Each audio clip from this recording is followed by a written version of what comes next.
Welcome back for another live edition of Compliance Into the Weeds. As always, I'm joined by Matt Kelly. Matt, first of all, welcome. Hello, Tom. Good to be here.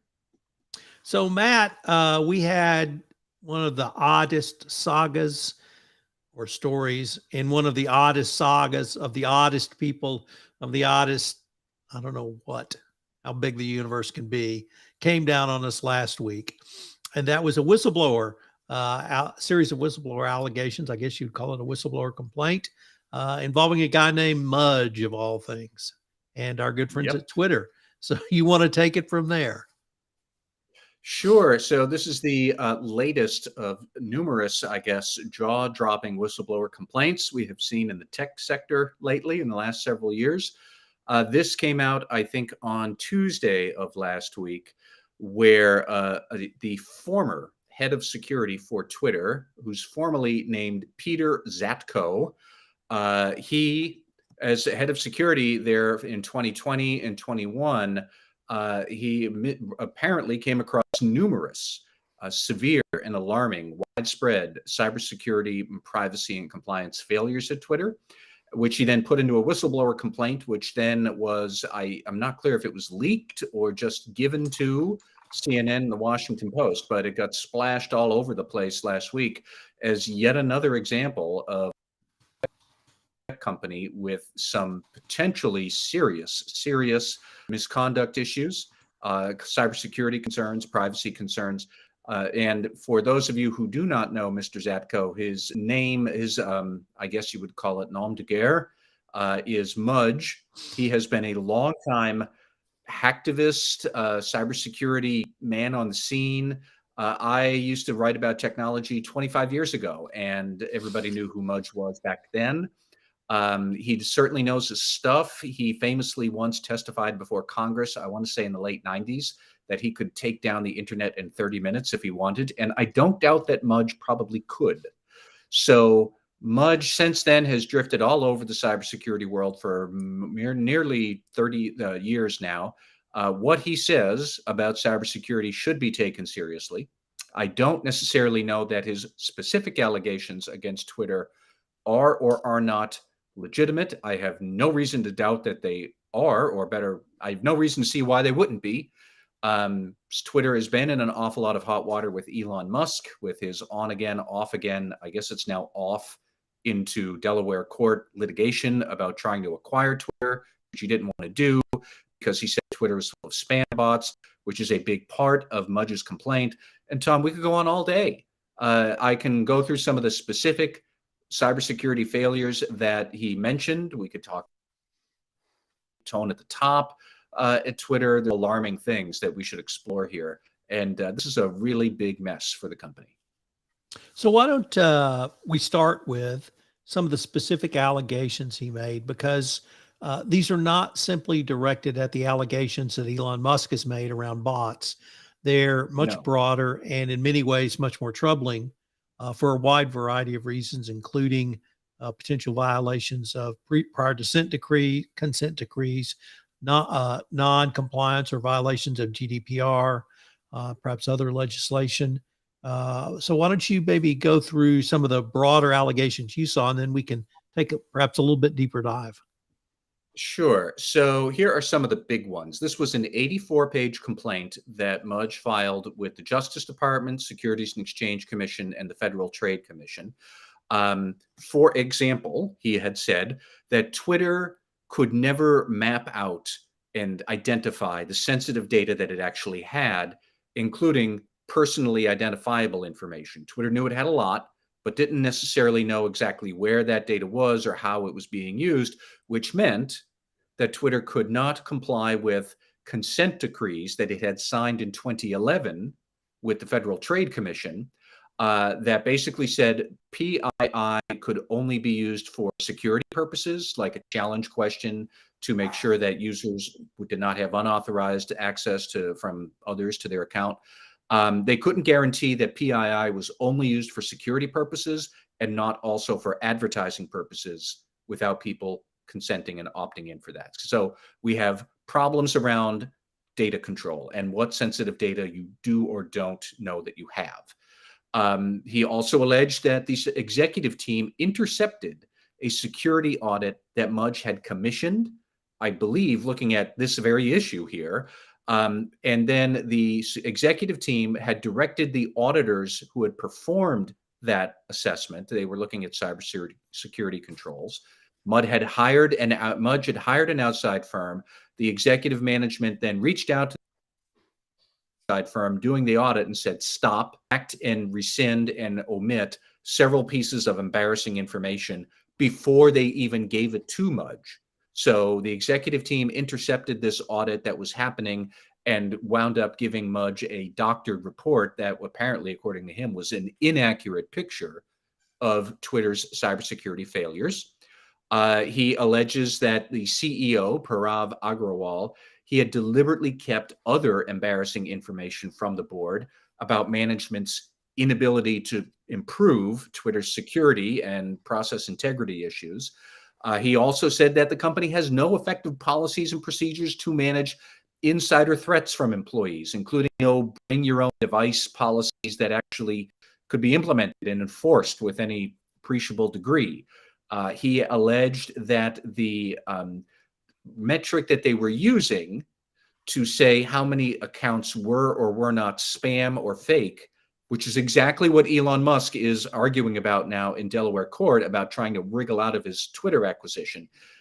Mudge essentially said that Elon is kind of right with his complaint that the metric they were using in giving to the board was inaccurate and misleading. He alleged that there are known spies of foreign intelligence services on Twitter's payroll, that Twitter was dealing with Chinese entities, even though Twitter itself is not in China. So they were selling Chinese advertisers who then might use it to try and track down Chinese dissidents.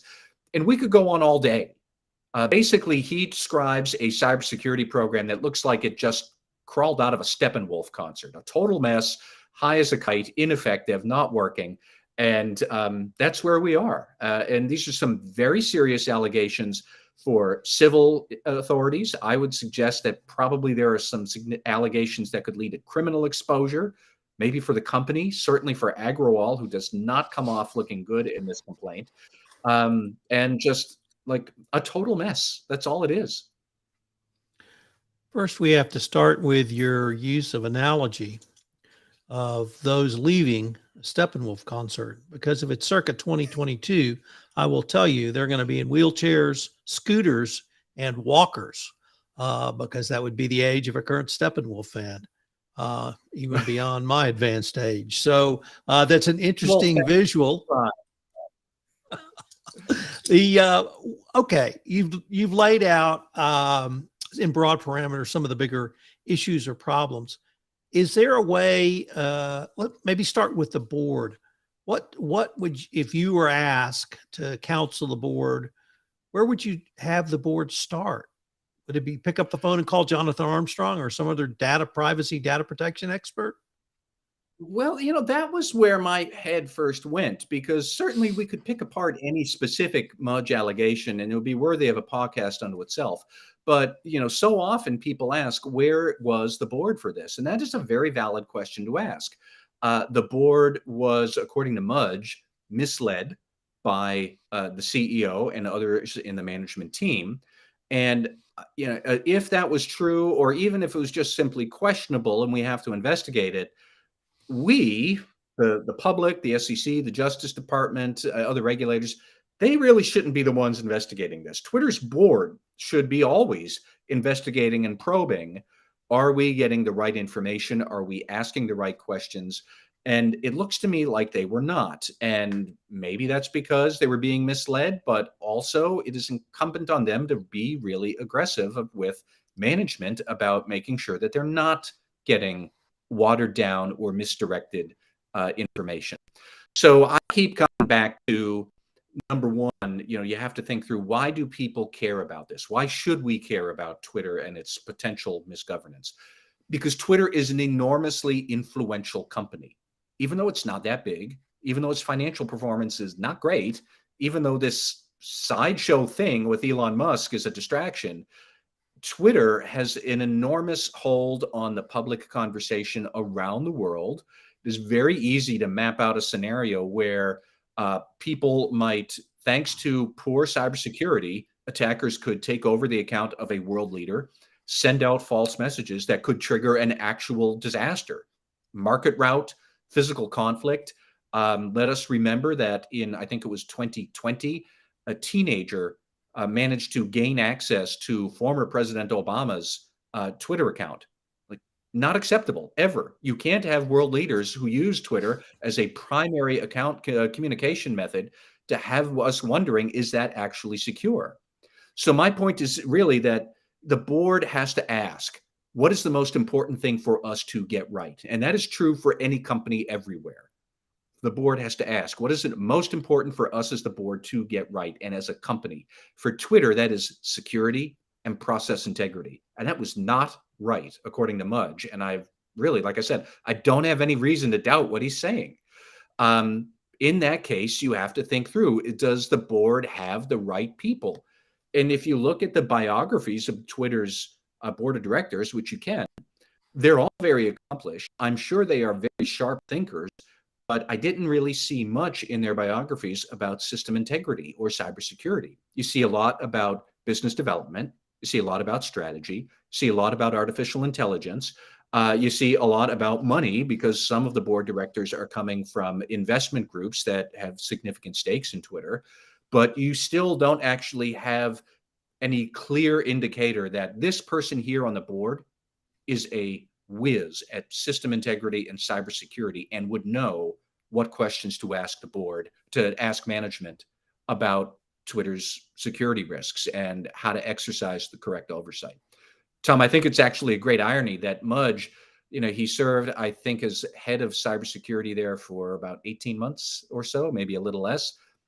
Mudge probably would have been great on the board because he comes across as a bit prickly and difficult as an in-house executive. And that does check with, his long history of being a very provocative, bit of a gadfly rabble-rouser in cybersecurity, that he knows how to ask difficult questions. He knows how to, call it.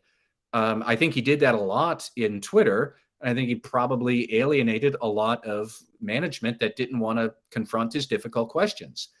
When you're a CISO, that may not necessarily be the best thing for you. When you're a board director, it's an excellent quality to have. But he wasn't on the board. He was head of cybersecurity, and he wound up butting heads with the CEO, who then fired him. So it really is a tale that should start with the board and senior management. Who is running these things, and who is in charge? And do they have the right skills? And I don't know that the answer is all that clear. Let's turn now to our other friend in this sordid tale, Elon Musk. And we have an upcoming trial date around Twitter's attempt to enforce specific performance or require him to purchase, follow through and purchase Twitter.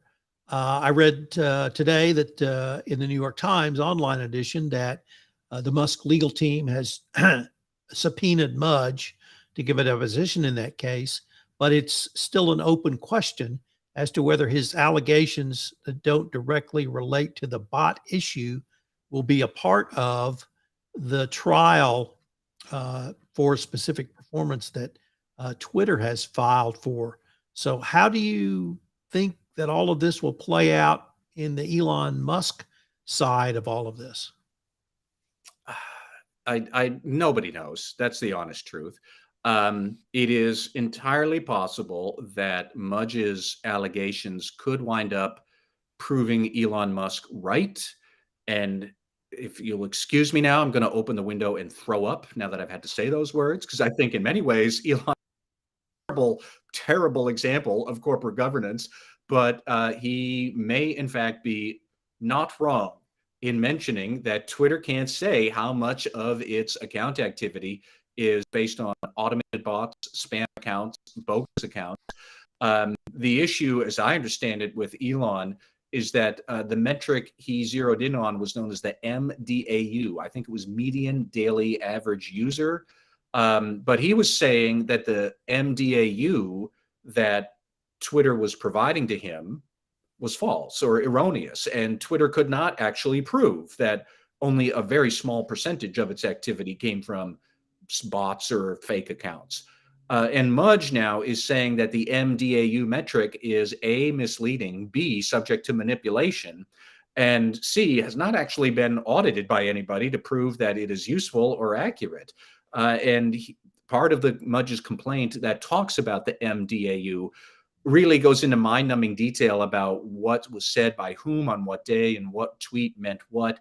And I pity the judge in the Delaware Chancery Court who's going to have to sift through all of this because it is mind-numbing in its exactitude.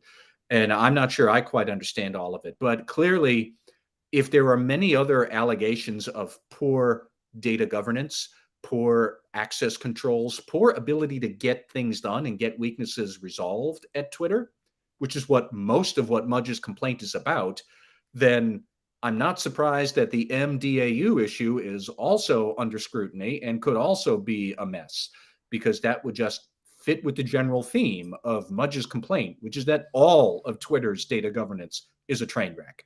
But like I said, I don't know. I mean, even if this had ever happened, I don't think anybody would know how the Delaware litigation is going, but this certainly just adds a new level of palace intrigue to that whole saga. Well, I guess the where I come down on it at this point is that since the non-bot issues were not a part of Musk's reasons for not moving forward, they shouldn't be a part of this litigation, whether he knew about them or not. But that's going to be up to the court. Let me ask you another question, Matt. I could not determine from the your reporting on this, your blog post, and the reporting I read, it appeared that Mudge was fired in January of this year. Yes. What I couldn't determine was when his whistleblower complaint was filed with the Securities and Exchange Commission, leading to him claiming whistleblower protection status under Sarbanes-Oxley, or it was his claim that he reported internally and was fired for either reporting or attempting to report internally. A little bit of both, really. So the complaint does say that he was fired shortly after he was raising issues directly with the board's risk committee about misleading disclosures or misleading communications from management to the board.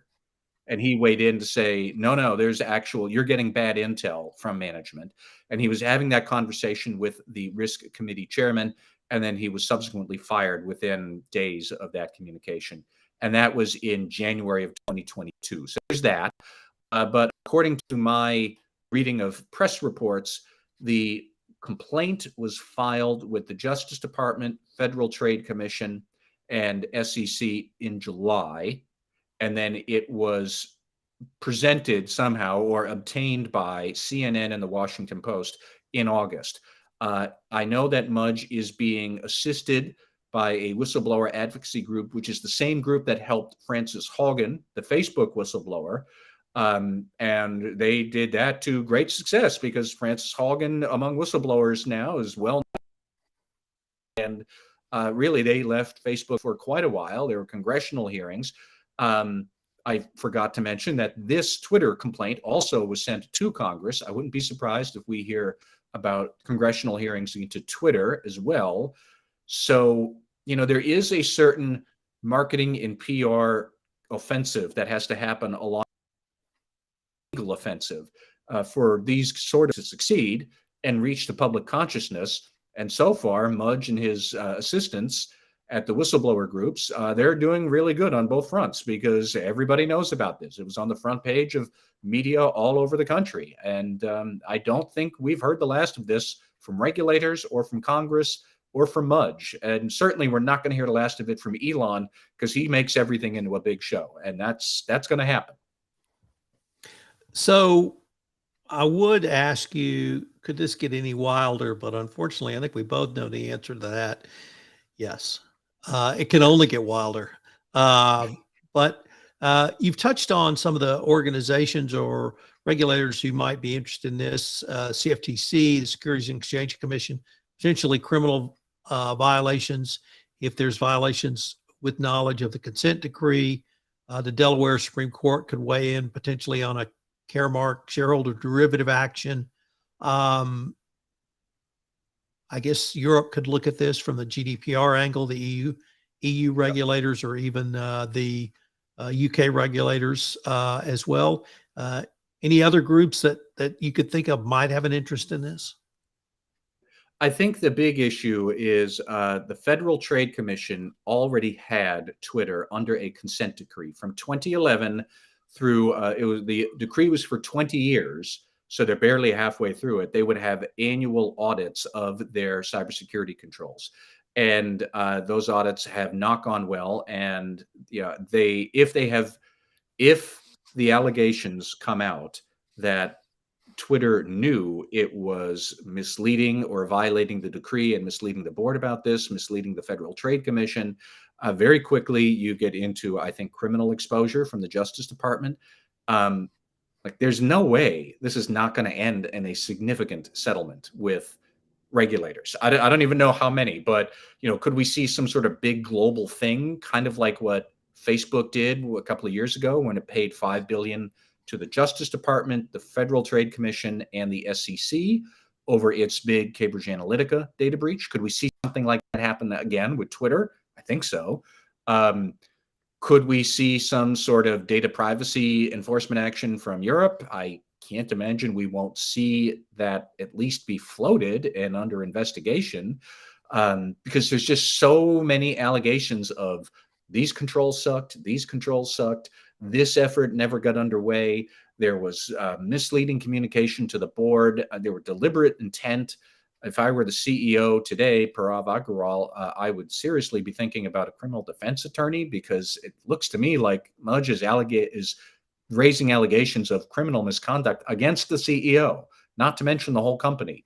So it's just, there's a lot. You barely know where to start. And we haven't even gotten into what are the actual lessons others could take away from about, how would you organize PII? How would you organize cybersecurity audits? Like I said, we could have so many more lessons that we could learn on the specific allegations. Each one is worthy of its own post or its own podcast. But just on the merits of what's going to happen to Twitter, this is a big, enormous question. And they were already in a vulnerable spot. And now this has happened. They are in some serious hot water. Let me pick up on one of the points you raised about Frances Haugen, ex-Facebook employee whistleblower. The team she worked on for her whistleblowing efforts, her public whistleblowing efforts, is now the same or similar team that Mudge is using. And maybe give a few words about how the discussion and really danger has shifted much more into the public's arena now for not responding internally to whistleblowers, and how this new dynamic, you've been talking about the amplification through social media for quite some time, but I think we're even seeing it take it to a new level now with this professionalism in these campaigns. Any thoughts around that? Well, another subject that is worthy of a podcast unto itself. But, you have heard lately about the so-called revolving door, specifically for whistleblowers, where the attorneys who represent them come from the SEC and many times from the whistleblower office at the SEC, or they are former Justice Department officials who might go on to help with whistleblowing practices. And there is a robust cottage industry of law firms now that are eager to help whistleblowers. The thing that strikes me is that there are probably few whistleblowers with the sort of sensitivity, information, allegations that, say, Frances Haugen or Mudge would have. Most whistleblowers are going to be complaining about something that is not big and sexy and probably aren't going to get that attention. So it's this sort of like, I don't know, race to the top 1% for whistleblowers. There are a few whistleblowers who have enormously sexy, for lack of a better word, whistleblower allegations that they could air out against big, sexy companies like Facebook, like Twitter. I don't think anybody's going to get into a tizzy about misconduct at the world's largest maker of fasteners or industrial coatings or sealants, because that's not sexy stuff.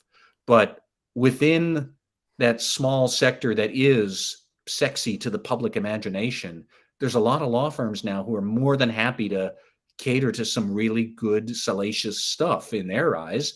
And it catches people's eyes. And yeah, you're right, Tom. I've said before, and many times, social media is not a risk unto itself. Social media is a magnifying lens for those risks you already have.